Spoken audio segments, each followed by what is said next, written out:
ఓకేనా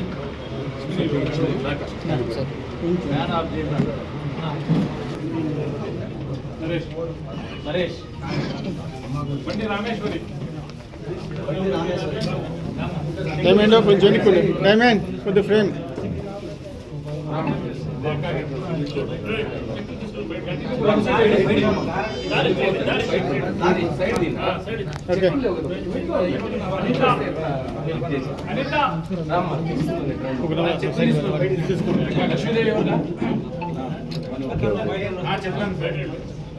करना भाई फोन दे फोन फोन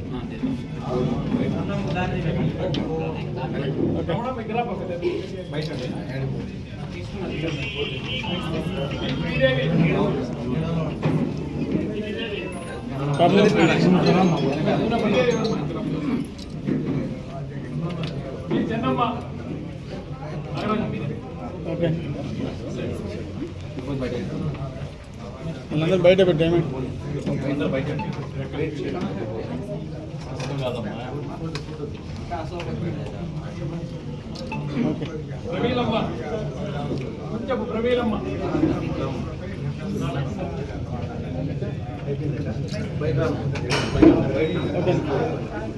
బయట ఉండండి మా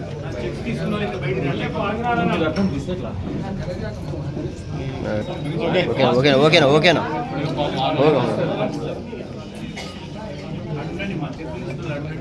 ఓకే మా డైమండ్ మీరు ఫాస్ట్ సైడ్ వచ్చాము ఓకేనా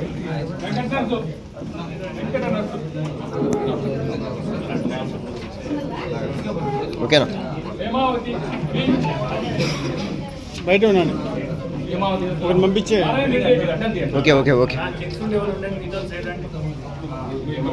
ఫాస్ట్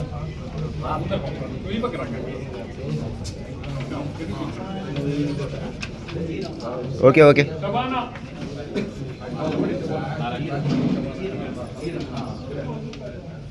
ఓకేనా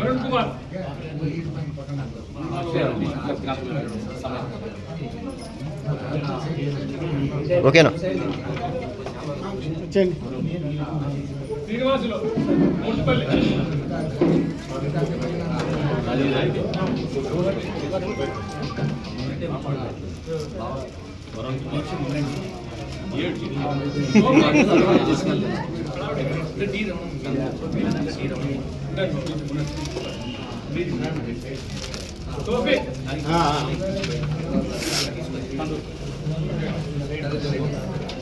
ये टोपी सामने चलो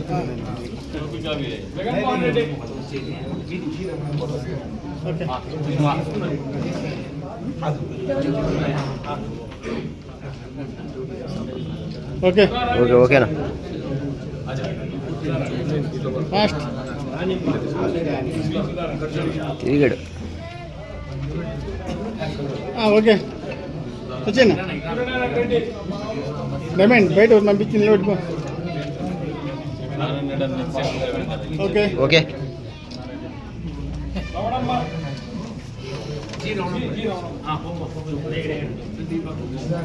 పక్కన వచ్చాను సైడ్ వచ్చింది బయటకు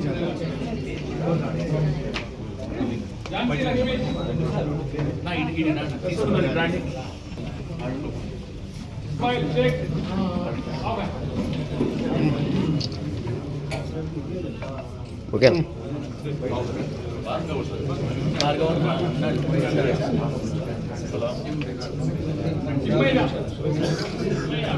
ఓకే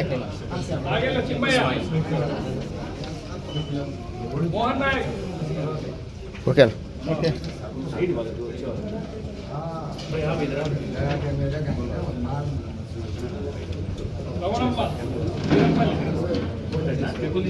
ఓకే ఓకే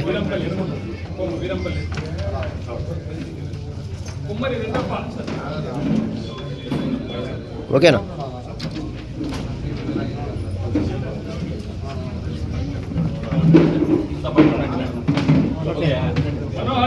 ఓకేనా ఓకేనా ఈ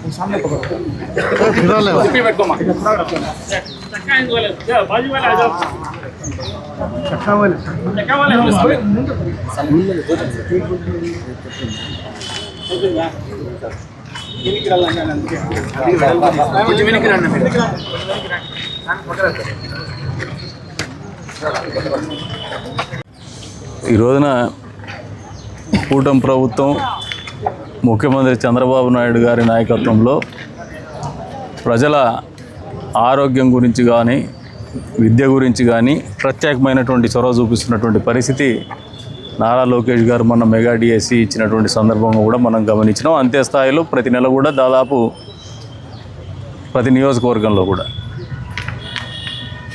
కేవలం ఎల్ఓసీలే కాదు, ఎన్టీఆర్ ఆరోగ్యశ్రీనే కాదు,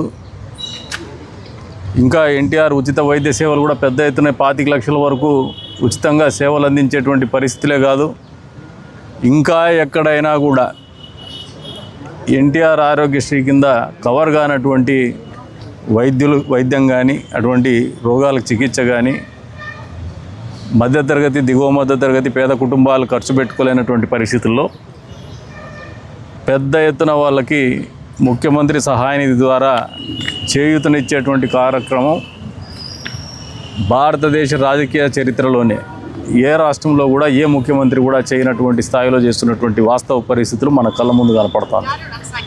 అందులో భాగంగా కదిరి నియోజకవర్గంలో ఈ రోజున 50 మందికి 36,57,468 రూపాయలకు విలువైనటువంటి చెక్కులు పంపిణీ చేయడం జరిగింది. ఒక రకంగా ఆయన నాయకత్వంలో ఎమ్మెల్యేలుగా పనిచేస్తున్నటువంటి మేము కూడా అదృష్టవంతులమనే చెప్తాను. ఇంతటి మంచి కార్యక్రమం 10 మంది పేదలకు కానీ మధ్యతరగతి కుటుంబాలకు కానీ మంచి చేసేటువంటి కార్యక్రమాలు మమ్మల్ని భాగస్వాములు చేస్తున్నందుకు వ్యక్తిగతంగా ఒక ఎమ్మెల్యే హోదాలో నేను కూడా ముఖ్యమంత్రి గారికి ధన్యవాదాలు తెలుపుతున్నాను. అంతే స్థాయిలో నియోజకవర్గ ప్రజల తరపున కూడా ధన్యవాదాలు తెలుపుతాను. ఈ రోజున ఈ 36,57,468 రూపాయలు ఈ రోజున ఇచ్చిన దాంతో పోలిస్తే 2 సంవత్సరాల ఈ 2 నెలల కాలంలో 5,49,45,785 రూపాయలు, దాదాపు 5.5 కోట్ల రూపాయలు ఈ నియోజకవర్గంలో ఉన్నటువంటి పేదలకు వైద్య చికిత్సల నిమిత్తం డబ్బులు అందించినటువంటి ఘనత ముఖ్యమంత్రి చంద్రబాబు నాయుడు గారికి దక్కుతుందని కూడా గర్వంగా చెప్తాను. ఒక అద్భుతమైనటువంటి వ్యక్తి, ఒక అద్భుతమైనటువంటి కార్యక్రమము. అందరికీ అవకాశాలు రావు ఇంత మంచి కార్యక్రమాలు చేసి. అంత మంచి కార్యక్రమం చేయగలిగినటువంటి ఆలోచన కానీ మనసు కానీ ఆ రకమైనటువంటి అనుభవం కానీ ఆ హోదా కానీ నిరంతరం భగవంతుడు ఆయనకే ఇస్తూ వచ్చినాడు. ఆయన ఇంకా మరింత మెరుగైనటువంటి పనులు ప్రజల కోసం చేస్తున్నటువంటి వాస్తవ పరిస్థితులు కూడా ప్రజలు అర్థం చేసుకోవాలని చెప్పేసి కూడా కోరుతూ ఉంటాను. ఎందుకంటే ఇంత చేస్తున్నప్పటికి కూడా రాష్ట్ర పరిస్థితి బాగాలేదు, ఆర్థిక పరిస్థితి బాగాలేదు. ఇంత చేస్తున్నప్పటికి కూడా ఒకసారి 5 ఏళ్ల పాటు అధికారాన్ని చేజిక్కించుకొని ప్రజల్ని రాష్ట్రాన్ని మోసం చేసినటువంటి గొడ్డలి పార్టీ మళ్ళీ ఒకసారి వైషమ్యాల్ని రెచ్చగొట్టాలా, అబద్ధాలని ప్రచారం చేయాలా, గోబెల్స్ క్యాంపెయిన్ చేయాలా, కొంతమంది వ్యక్తుల ప్రమేయంతో కుట్రలు చేయాలా, పార్టీలని బలహీనపరచాలా, ప్రభుత్వాన్ని బలహీనపరచాలనే ఆలోచన నిరంతరం చేస్తూ వస్తూ ఉన్నాడు. పదే పదే ఈ ప్రభుత్వం ఏ పని చేసినా కూడా అది మేం చేసింది అంటాడు. ఇటువంటి వ్యక్తులను చూసి ప్రజలు నవ్వుకుంటూ అంటారు మామూలుగా. ఈ రాష్ట్రంలో ఒక ప్రత్యేకమైనటువంటి వ్యక్తిత్వం ఉన్నటువంటి వ్యక్తి రాజకీయాల్లో తగులుకున్నాడు. ఏం మాట్లాడతాడో తెలీదు, మీడియా ముందుకు వస్తే ఏం మాట్లాడతాడో తెలీదు. ఏదైనా మధ్యలో ఆపితే మొన్న ఒకసారి చెప్పినాడు, ఏదైనా మధ్యలో ఇట్లా ఆపితే ఎట్లా మీరు డిస్టర్బ్ చేసి నేను మర్చిపోతా అంటాడు. ఆయన ముఖ్యమంత్రిగా చేసుకునే మన కర్మ. ఈ రోజున పోలవరం కడతా అంటే అది కూడా నేను కట్టేసిన అంటాడు. ఆయన కట్టింది లేదు, పెట్టింది లేదు. 71% పనులు పూర్తి చేసి ప్రభుత్వం వచ్చిన తర్వాత వాళ్ళకి అప్పచెప్పితే ఒక 1.5%, 2% పనులు మాత్రమే 5 ఏళ్ళలో చేయగలిగినారు. అందరి నీవాని పూర్తి చేసి అప్పచెప్పితే ఒక చుక్క నీళ్ళు ఇవ్వకుండా సెట్టింగ్లు వేసి కుప్పంలో ఆ సెట్టింగ్ చూపించేసి ఎత్తకపోయినారు. ఆరోగ్యశ్రీ కింద ఇంత పెద్ద ఎత్తున మెరుగైనటువంటి వైద్య సౌకర్యాలు అందిస్తూ ఉంటే వైద్య కళాశాలల పేరు మీద మళ్ళీ రాజకీయానికి తెరలేపుతాడు. అది 2 రోజులు ఆట ఆడిస్తాడు, అది అయిపోయింది, మర్చిపోయినాడు. మళ్ళీ ఇప్పుడు మళ్ళీ కొత్తగా డిఎస్సి మీద 16,700 మందికి ఉద్యోగాలు ఇస్తే అది కూడా పారదర్శకంగా మెరిట్ ఆధారంగా ఎప్పుడు కూడా first of it's kind in the competitive exams tamper proof system పెట్టి మరీ అందజేసినటువంటి ఘనత స్టాన్ఫోర్డ్ యూనివర్సిటీలో ఉత్తీర్ణుడయ్యేసి డిగ్రీ పట్టా పుచ్చుకున్నటువంటి వ్యక్తి ఈ రాష్ట్రానికి విద్యాశాఖ మంత్రిగా ఉండి అవినీతికి తావు లేకుండా పారదర్శకంగా విద్యార్థులకు చదువుకున్నట్టు తర్వాత నిరుద్యోగులకు ఏ రకంగా ప్రోత్సాహకాలు ఇవ్వాలో అంత స్థాయిలో భవిష్యత్తు గురించి దారి చూపించేటువంటి వ్యక్తి చేసినటువంటి ఆలోచనకు కానీ ఒక బృహత్ కార్యాన్ని కానీ ఈ రోజున తప్పుదావు పట్టించాలనే ఆలోచనతోనే మళ్ళీ చేస్తున్నారు. ఈ రోజున ఉదయం కదిర్లో ఒక ర్యాలీ తీస్తామన్నారు.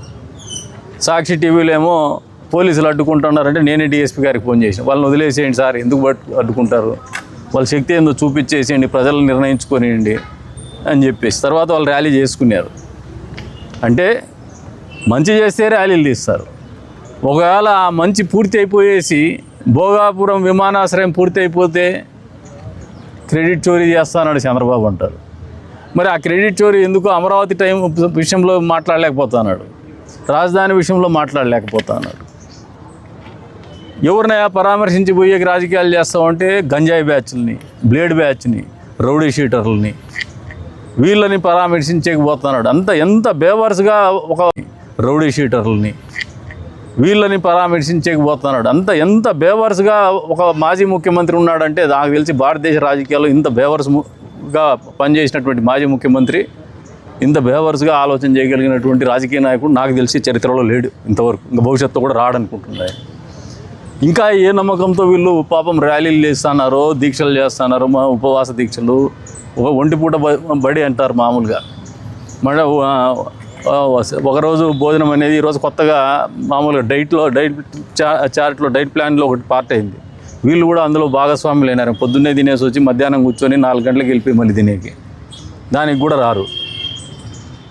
ఇది వాళ్ళ పరిస్థితి. ఇంకా కూడా అబద్ధాలు చెప్పే ప్రయత్నం మానలా. ఇప్పటికైనా మారండి. మంచిని మంచి అని చెప్పి ఒప్పుకునే పరిస్థితులకు రాండి. నిజాన్ని నిజం అని చెప్పి ఒప్పుకునే పరిస్థితులకి రాండి. అబద్ధాన్ని అబద్ధం అని చెప్పే ధైర్యంతో మీరు ముందుకు పోండి. కానీ ఇట్లా కుట్ర రాజకీయాలు, బాబాయిని చంపేసుకొని కదిరిలో గొడ్డలు కొనుక్కొని మళ్ళీ అది తీసిపోయి నారాసుర రక్త చరిత్ర అని చెప్పినావు. కదిరిలో గల్లీలో తెలిసిపోయింది ఈ ఊళ్ళో గొడ్డలు కొనుక్కునే అనుకోని.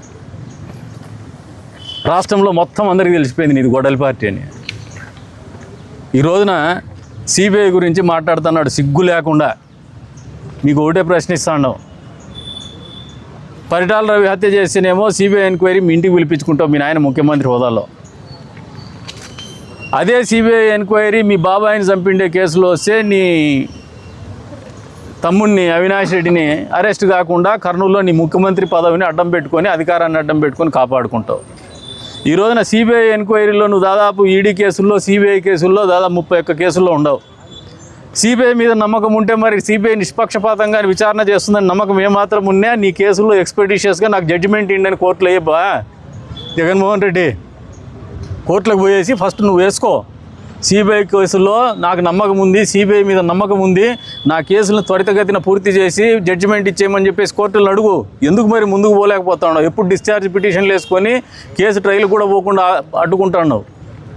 మళ్ళీ ఒకసారి ఆలోచన చేస్తే మీ చెల్లెలు సిబిఐ ఎంక్వైరీ సరిగ్గా సాగడం లేదని చెప్పేసి ఆమె రోడ్డు ఎక్కి ఊరూరా తిరుగుతుంది. నిన్న రాష్ట్రపతికి కూడా లెటర్లు పెట్టింది.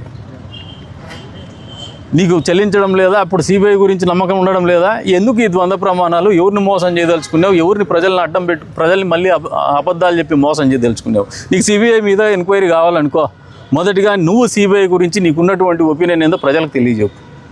సిబిఐని నమ్ముతావా? నమ్మితే నీ మీద ఉండే కేసుల్ని పరిష్కారం చేయమని చెప్పేసి కోర్టులను అడుగు. కోర్టుల మీద నమ్మకం లేదా? నాకు నమ్మకం లేదనే మాట చెప్పేసి రాజకీయాలకు పనికొస్తావో లేదో ప్రజలు నిర్ణయించుకుంటారు. లేదు సిబిఐ మీద నమ్మకం ఉంటే ఖచ్చితంగా నేను చెప్పింది చేయి, ఎక్స్పెడిషియస్గా నా కేసెస్ డిస్పోజ్ చేయమని చెప్పి అడుగు.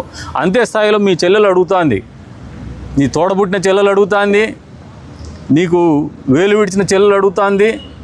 మా అన్న నన్ను ఇబ్బంది పెడతా అన్నారు, ఈ రోజున కూడా మా నాన్నని చంపినటువంటి కేసులో వీళ్ళు ముద్దాయిల్ని రక్షిస్తాడు, సిబిఐ నుంచి కాపాడుతాడు అని చెప్పి చెప్తాను. మరి సిబిఐకి ఫ్రీ హ్యాండ్ ఇవ్వు, మీ తమ్ముడిని అప్పచెప్పు. లేదు నువ్వే సిబిఐ ఎంక్వైరీకి పరిటాల రవి హత్యలో నీ పేరు వస్తానే ఏరా పడితే ఇది ఒక లఘు అని మీ ఇంటికి పిలిపించుకొని ఎంక్వైరీ పిలుచుకుంటుంది. ఈ రోజున మరి మీ చెల్లెలు అంటాందబ్బా నువ్వు ముద్దాయివి, నీ భార్య ముద్దాయి అని చెప్పేసి పిలుచుకో మీ ఇంటికి. నువ్వు ఎందుకు పిలుచుకోవడంలే? అదే సిబిఐ ఎంక్వైరీ వేసుకో, నీ మీద అడుగు, నువ్వే కోర్టులో పిటిషన్ వేసుకో. నువ్వు ఒక నాయకుడు అనిపించుకుంటావు, నిజాయితీ నిఖార్స్ అయినటువంటి నాయకుడు అనిపించుకుంటావు.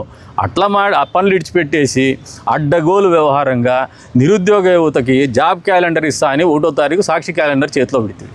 సంవత్సరానికి ఒకసారి జనవరి 1న మామూలుగా జాబ్ క్యాలెండర్ ఇస్తానండి. నువ్వు సాక్షి క్యాలెండర్ అప్పచెప్తుంది ప్రభుత్వ డబ్బులతో. నువ్వు జాబ్ క్యాలెండర్ ఇచ్చినావా?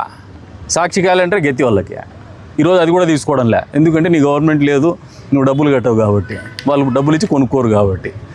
మా ప్రభుత్వం వచ్చిన తర్వాత ఇచ్చిండే మాట కట్టుబడి మెగా డిఎస్సికి మొదటి సంతకం చేసి నువ్వు కేసులు వేస్తే వాటన్నిటిని మేము ఫైట్ చేసి, మా ప్రభుత్వం ఫైట్ చేసి, మా ముఖ్యమంత్రి గారు, మా విద్యాశాఖ మంత్రి గారు ఫైట్ చేసి కేసులన్నీ డిస్పోజ్ చేయించి పారదర్శకంగా 16,000 పైచిలకు మందికి ఉద్యోగాలు ఒక గొడుగు కింద వాళ్ళ కుటుంబాలను పిలిచి కుటుంబ సమేతంగా నియామక పత్రాలు అందించినటువంటి ఘనత చరిత్రలో మొదటిసారిగా ఈ ప్రభుత్వానికి, మా విద్యాశాఖ మంత్రి నారా లోకేష్ గారికి దక్కుతుంది.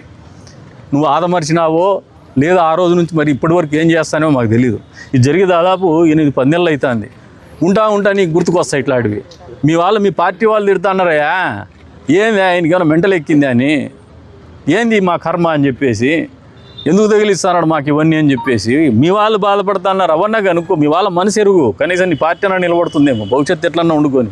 నువ్వు ఇదే తరహాలో పోతే మాత్రము నీ పార్టీలోని కార్యకర్తలు కూడా నమ్మరు, నాయకులు నమ్మరు, నీ పార్టీ కూడా పుట్టి మునిగేది వాస్తవం అని చెప్పేసి తెలియజెప్తాను.